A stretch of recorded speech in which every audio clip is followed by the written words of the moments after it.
One of the cleanest and most attractive colours available to pigeon breeders is the simple Barless blue.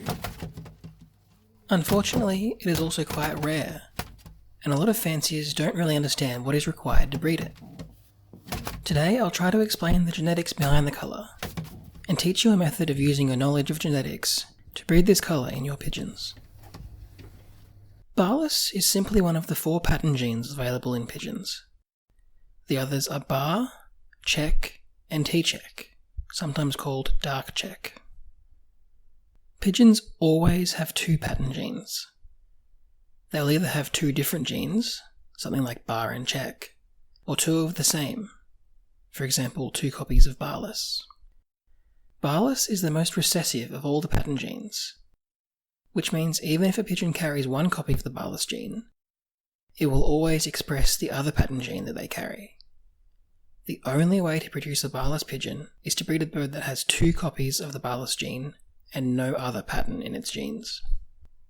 So how do we do that? Well, obviously the easiest way is to simply pair 2 Barless birds together. Barless paired with Barless will only ever produce more Barless. But what if you don't have a pair? What if you only have a single Barless bird? Well, first of all, Barless is not sex-linked, so it doesn't matter if your bird is a hen or a cock. You can simply pair your Barless pigeon to any other bird, although a clean bar or check bird is the best option to preserve the clean blue colour. The babies from this pair are called F1 crosses, and none of them will be a Barless pigeon. They will all express whatever pattern gene they received from their non-Barless parent, but they will all definitely carry 1 copy of the Barless gene. It is simply hidden by the more dominant pattern from one of their parents. Now you have a choice to make. You can either pair the young together, or you can pair one of them back to their Barless parent. Let's look at some Punnett Squares to see what we can expect in our results. The genetic symbol for Barless is a lowercase letter c. First, we'll pair the F1 children together. Each of them carries 1 Barless gene and 1 non-Barless gene, which I've represented with a plus sign. Looking at our results, we have 1 quarter that received only Barless, which is what we want. This will be a Barless pigeon. 2 out of 4, or 1/2 of the young, did receive a Barless gene, but they also received a non-Barless gene, which we know means they will not be Barless themselves. Some people call birds like this, who carry the gene but don't express it, splits, or split for Barless. Now that leaves us with the final quarter of our young, who unfortunately didn't receive the Barless gene at all. Now remember, these numbers are just averages. You obviously aren't guaranteed to receive these numbers, but the more pigeons you breed, the closer to this average you'll end up. Okay, let's do another Punnett square, but this time we'll pair one of the F1 split Barless back to its Barless parent. This time the results are a little simpler. 50%, or half the young, are Barless pigeons, and the other 50% are again splits, or Barless carriers. And that's it. That is the basics on how to breed Barless pigeons. The genetics are fairly simple when you understand them, and they work with any breed of pigeons. If you're interested in pigeon genetics or colour breeding, make sure you subscribe to the channel, because we have a whole series on pigeon genetics here. Now, what I've explained will allow you to breed Barless pigeons quite easily, but what if you don't want to inbreed as much, or are worried that crossing Barless into your birds will hurt your performance? Well, there is an interesting trick you can use to move Barless into your birds without sacrificing your performance.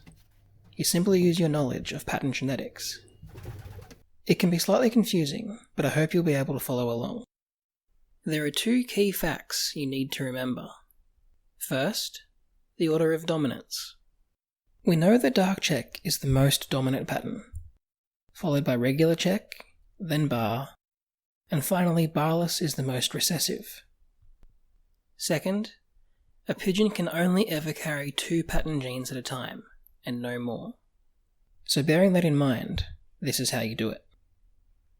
First, pair your Barless pigeon to a dark checker. Of course, none of these babies will be barless. Depending on the genetics of the dark check, at least half of the babies should be dark checks too. Now we know that pigeons can only carry 2 pattern genes at a time. And we know that these babies definitely carry Barless and dark check. So when it's old enough, we can take one of these dark babies and mate it to a regular checker.